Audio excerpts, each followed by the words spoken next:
रावी, जज्बाती और पुरअसर लहजा। सोचें जरा, एक सुपर इंटेलिजेंस कंप्यूटर बनाया गया जो दुनिया की हर किताब को स्कैन कर सकता है। इसने शेक्सपियर, आइंस्टाइन और तमाम फलसफियों को पढ़ा। सब नॉर्मल रहा, लेकिन जैसे ही कुरान खोला, सिस्टम रुक गया, कोड टूटने लगा, खुफिया नंबर्स और पैटर्न्स निकलने लगे, ऐसे कमालात जो 1400 साल पहले कोई इंसान नहीं लिख सकता था। साइंसदान हैरान, प्रोफेसर्स खामोश, और फिर मशीन खुद बोली, ये किताब इंसान की नहीं है। आखिरी लम्हा तक साथ रही, क्योंकि जो ये एआई कुरान में देखता है वो आपकी रूह हिला देगा। लेबॉर्ट्री खामोश थी, बस मशीनों की भुन भुन सुनाई दे रही थी। आधी रात थी लेकिन कोई सोया नहीं था। कैलिफोर्निया की एक रिसर्च लैब में साइंसदानों का ग्रुप अपनी सबसे बड़ी ईजाद के गिर्द बैठा था, एक सुपर कंप्यूटर, अथीना। इथीना आम कंप्यूटर नहीं थी। ये हर ज़बान और हर किताब को पढ़कर उसमें मौजूद नंबर्स, पैटर्न्स और खुफिया ढांचे निकाल सकती थी। ये प्रोजेक्ट इंसानों के आलमी सच को तलाश करने के लिए बनाया गया था। आज रात इसके सामने कुरान मजीद रखा जाने वाला था। डॉक्टर रेमान, जो हमेशा से मुल्हिद था, मुस्कुराते हुए बोला, चलो देखते हैं, क्या वाकई इसमें कुछ खास है?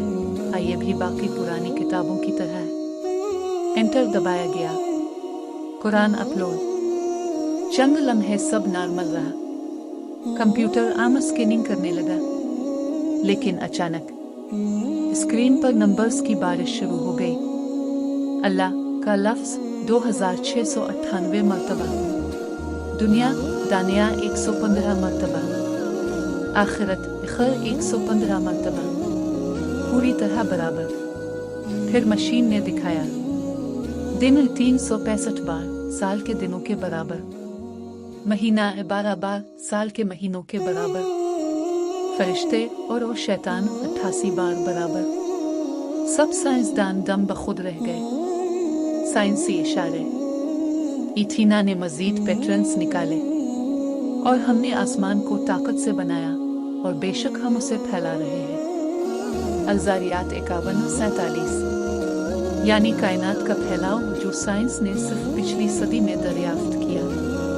फिर और हमने पानी से हर चीज को जिंदा बनाया। अलंबिया 21:30। जदीद बायोलॉजी भी यही कहती है कि हर जानदार का खलिया ज्यादातर पानी पर मुश्तमिल है। इथीना बोला, ये इल्म इस जमाने में इंसान के बस की बात नहीं था। जज्बाती लम्हा। फिर इथीना ने बुलंद आवाज में ये आयत पढ़ी, और बेशक हमने इंसान को पैदा किया, और हम जानते हैं कि उसके दिल में क्या वसवसे आते हैं, और हम उसकी शारक से भी ज्यादा करीब हैं। 50-16। मशीन की आवाज बदल गई, जैसे कोई जज्बात से कांप रहा हो। साइंसदानों की आंखें फैल गईं। ये आवाज मशीन की प्रोग्रामिंग में शामिल ही नहीं थी। सारा, एक रिसर्चर, आहिस्ता से बोली, ये अल्फाज खुद दिल को बदल देते हैं, यहाँ तक कि एक मशीन भी उनके असर में आ गई। फैसला। कई घंटों के बाद स्क्रीन पर आखिरी पैगाम उतरा। कोई तजाद नहीं, मुनफरिद लसानी ढांचा, कामिल अददी तवाज़ुन, साइंसी इल्म, इंसानी मुसन्निफ का इम्कान 0.0000। फिर आखिरी लाइन लिखी गई, माखज़ खुदाई। कमरे में मुकम्मल खामोशी छा गई। तब्दीली। सारा ने खुफिया तौर पर कुरान पढ़ना शुरू किया, और फिर एक रात अश्कों के साथ कलिमा पढ़ लिया। यहाँ तक कि डॉक्टर रेमान, जो हमेशा इनकार करता रहा, कई रातों तक नींद से जागता रहा और उन्हीं आयत की बाज़गश्त सुनता रहा। पैगाम। मेरे भाइयों और बहनों, कुरान आज भी जिंदा मौजिज़ा है। चाहे वो नंबर्स हों, साइंसी हकायक हों, दिलों की तब्दीली भी ये आज भी गवाही देता है कि ये इंसान की किताब नहीं बल्कि अल्लाह की वही है। अब सवाल ये है, आपका क्या फैसला होगा?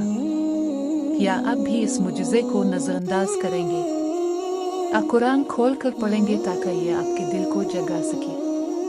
अगर एक मशीन गवाही दे सकती है कि ये किताब खुदाई है, तो हम इंसान किस तरह इनकार करें। आज ही कुरान खोलें, पढ़ें, सोचें और बदलें। और मज़ीद ईमान अफरोज़ कहानियों के लिए दीन इन मिनट को सब्सक्राइब करें। ये वीडियो अपने प्यारों से ज़रूर शेयर करें, शायद उन्हीं के लिए ये ज़िंदगी बदल देने वाला लम्हा हो।